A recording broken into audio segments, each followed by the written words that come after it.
Week 1 of the NFL season split right down the middle in Las Vegas. 16 games played. You had an even split between the favorites and the underdogs covering the spread. Same goes, ironically, with the totals.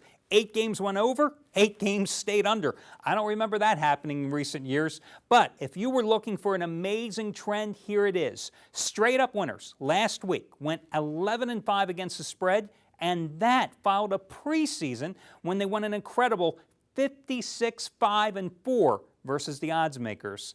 Hi guys, DeMarco here, general manager and lead handicapper for the world's largest online sports handicapping community, PickNation.com. Every single weekend this fall, I'll be right here giving you free college and pro football winners. Last Sunday, of course, going 2-1 with my NFL freebies. Winners on the Cowboys and Eagles, 2 easy ones there. But more importantly, nailed my best bet of the entire weekend, a 15-unit lock, the Packers over the Bears. Hey, sometimes it's better to be lucky than good, right? Improving my record to 12-1-1 with 15-unit releases over the past 2 seasons. I've got another 15-unit play going today. More on that game, though, in just a moment. First, let's head to today's first free pick of the day, and that's going to be Washington and St. Louis. Redskins returning home last week, of course, at the Meadowlands against the Giants. Only 272 yards total offense as the Giants' defense totally shut them down in that loss for the Skins. But Redskins aren't going to have any problem moving the ball against a St. Louis defense that allowed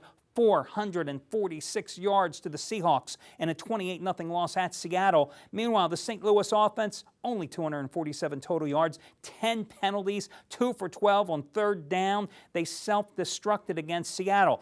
Remember last year when these two played? I certainly did because I gave you the Rams as a free pick last year in this particular battle. It was Washington in a classic letdown situation coming off a win against Philadelphia. The Rams looking for their first win of the season. What happens? 13-point underdog. The Rams win it outright 19-17. So you've got Washington in big-time revenge, and this is a good Washington team, guys. Remember, this is a defense that last year only allowed 19 points a game, and it's a better defense this year, especially with the addition of Albert Haynesworth. Stephen Jackson is not going to find any running room with Haynesworth stuffing up the middle. Meanwhile, the Rams 1-7 against the spread their last 8 seasons in the second game of the year.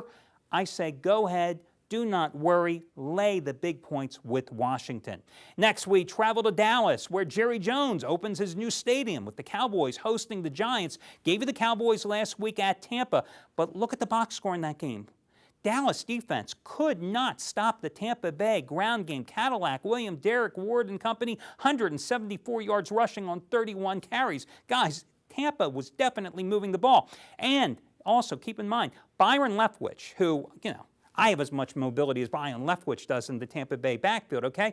They could not get him. No sacks on the day. And this was a Cowboys defense that led the league in sacks last year with 54-0 against Tampa Bay. Meanwhile, offensive line that had problems protecting Tony Romo last year, well, they're not much better this season. The Giants' pass rush, though, is even better than it was last year because of the return to health of so many injured veterans that have come back strong. Listen to this great stat. You realize New York has covered 19 of its last 23 games on the road. That's regular and postseason combined over the past 2.5 seasons, 19 out of 23. Here's another one for you. The Giants are on a 13-4 ATS run as a road dog. They've also covered 5 of the last 7 times they've gone to Dallas. Not only do I think they're a great play getting the points, I wouldn't be surprised if the Giants win this game outright. Nonetheless, here's what you do. If this line's sitting at 3 where you're playing, you go ahead and you buy up the half point. That way, if they lose by 3, you are still going to get the win at 3.5.